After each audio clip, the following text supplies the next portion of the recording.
Good evening সকলকে। আমি রিমলি চলে এসেছি আবার একটা ভিডিও নিয়ে। তো আজকে 14 ফেব্রুয়ারি, বাবান তো পড়ছে, বাবানের পরীক্ষা আছে, পরীক্ষা চলছে অনগোয়িং। আর অর্ণব বলছে যে আজকে মানে বেরোতাম একটু ভেবেছিলাম, কিন্তু পরীক্ষার জন্য আমাদের বিগত কয়েক বছর ধরে বেরোনোই হচ্ছে না। মানে এই টাইমটাতেই ওর পরীক্ষাগুলো থাকে, অ্যানুয়াল পরীক্ষা। তো আমি বলেছিলাম যে ঠিক আছে বাইরে থেকে কিছু খাবার টাবার আনিয়ে নাও, খেয়ে নিই, তাহলে আজকে রাত্রেবেলা ডিনার বানাবো না। আমাকে আজকে বলেছিলাম ডিনার বানাতে হবে না, তো কিছু অর্ডার করবো। এখন আবার বলছে রেডি হও, আমাদের পাশেই একটা মানে রেস্টুরেন্ট আছে, জীবনে যাইনি, একদম আমার বাড়ির পাশেই। যখন থেকে তৈরি হয়েছে তখন থেকেই ভেবে এসেছি যাবো যাবো যাবো, কিন্তু আজ অবধি যাওয়ার সময় পাইনি। একদম আমার হাঁটা পথেই, কোনো গাড়ি ফাড়ি করে যেতে হবে না। তো সেখানেই যাবো, ওই যে আজকে ওখানে যাবোই। এখন অন্য ব্যাগরে পন করার মতো করেছে, বলে চলো গিয়ে খেয়ে আসি, বাইরের থেকেই আনাবো করে, চলো গিয়ে রেস্টুরেন্টে গিয়ে একটু ঢুকে খেয়ে আসি। আজকে কি বের করেছি, আমি একটা ড্রেস বের করেছি, পরা হয় না এই সমস্ত। তো দেখো কী বার করেছি, তোমাদের সাথে একবারে তৈরি হতে একবার দেখা দেবই। চলো, আমি আজকে এই একটা শাড়ি পরবো ভেবেছি। এটা লখনৌ চিকনের শাড়িটা, এটা তো ব্লাউজ এটার সাথে, আর এই জুয়েলারিটা আমি পরবো। এটা আমি পরবো, আর তার সাথে হচ্ছে এই ব্যাগটা আমি নেব। এটাই ঠিক করেছি, কেমন লাগবে অবশ্যই জানিও। আর দেখা তো হবেই, দেখাবো নিশ্চয়ই আমার লুকটা। চলো এখন রেডি হয়ে নিই তাড়াতাড়ি করে, টাটা। এ হচ্ছে আমি রেডি হয়ে গেছি, দেখো বেরোনোর জন্য। বাবানও রেডি হয়েছে, পরে টোরে এখন রেডি হয়েছে। কেমন লাগছে জানি অবশ্যই। ওই দেখো উঁচু হয়ে দেখাচ্ছে আমার থেকে কতটা লম্বা, দেখছো?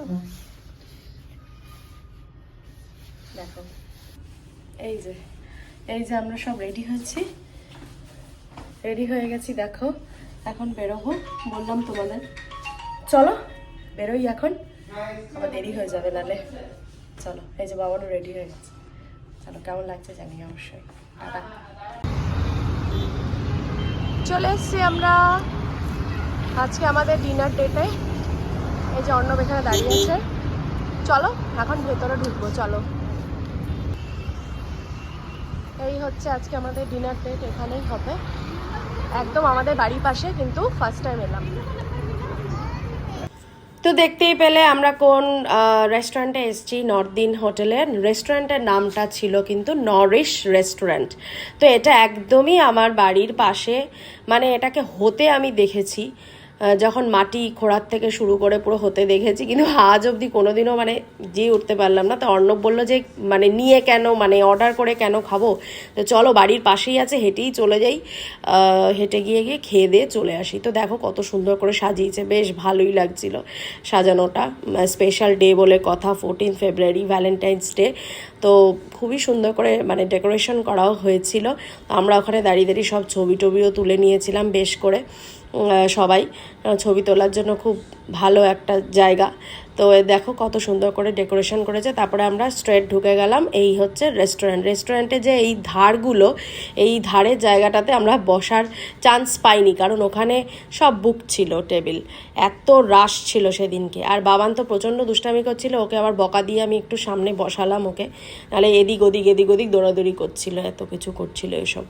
যাক গে, তারপরে এবার আমরা তো খাবার অর্ডার করব। তো বাবান বলল যে আমি অর্ডার করব, ও নাকি অর্ডার করবে, ওকে নাকি অর্ডার করতে দেয়া হয় না, ওকে নাকি চান্স দেওয়া হয় না। সেই জন্য আমি ঠিক করলাম যে অর্ণব তো দিতে চাইছিল না, আমি বললাম যে ঠিক আছে, ওর যখন মনে হচ্ছে অর্ডার করবে তো ওই অর্ডার করুক। দেখো মেনু কার্ড নিয়ে কিন্তু যথারীতি বসে গেছে, আর কি হাসি ও অর্ডার করছে বলে। তো অর্ডার করছে, দেখা যাক, একটা অর্ডার করলো। তারপরে আমি নিলাম, আমি ঠিক আছে তুই তোরটা অর্ডার কর। ওরটাও নিয়ে অর্ডার করে ও কিন্তু খেতে পারিনি, ওটা আমিই খেয়েছি মেনলি। তারপরে আমি এই যে নিলাম, মেনু কার্ডটা দেখো, সব রকমই ছিল, মাল্টি কিউজিন রেস্টুরেন্টে যেরকম থাকে সবই ছিল। নিয়ে নিলাম একটা আমরা ম্যাকাও চিকেন স্যুপ, স্যুপটা খুব ভালো ছিল খেতে। তারপর কাবাবটাও ভীষণ ভালো ছিল, স্টার্টারে যে কাবাবটা আমরা নিয়েছিলাম চিকেনের পরে, ভীষণই টেস্ট ছিল। ওরাই সাজেস্ট করলো এই কাবাবটা খেয়ে দেখুন, খুব জুসি হয়, খুব ভালো হয়। আর একটা মকটেল তো আমাকে নিতেই হবে, না হলে খাওয়া অসম্পূর্ণ। এইটা বাবানের অর্ডার ছিল প্যান ফ্রাইড নুডলস, এইটাকে ও খেতে পারিনি। এটা অনেকটা আমেরিকান চপসির মতো আমার খেতে লেগেছিল, কিন্তু ওরা কিন্তু বলেছিল এটাই নাকি প্যান ফ্রাইড। তারপর আমরা ফ্রাইড রাইস নিলাম, মিক্সড ফ্রাইড রাইস আর চিলি ফিশ। এই ছিল আমাদের কিন্তু ডিনার। তো আমাদের খাওয়া দাওয়া হয়ে গেছে। তারপরে আমরা এই যে আবার একটু নিচে নেমে এসে ছবি টবি তুলে, তারপরে দেখো কত সুন্দর লাগছে হাইওয়ের উপরে একদম, রেস্টুরেন্টটা বেশ ভালো লাগছে দেখতে। আমাদের বারান্দা থেকে হাইওয়েটা একদম দেখা যায়। চলো সবাই ভালো থেকো, কেমন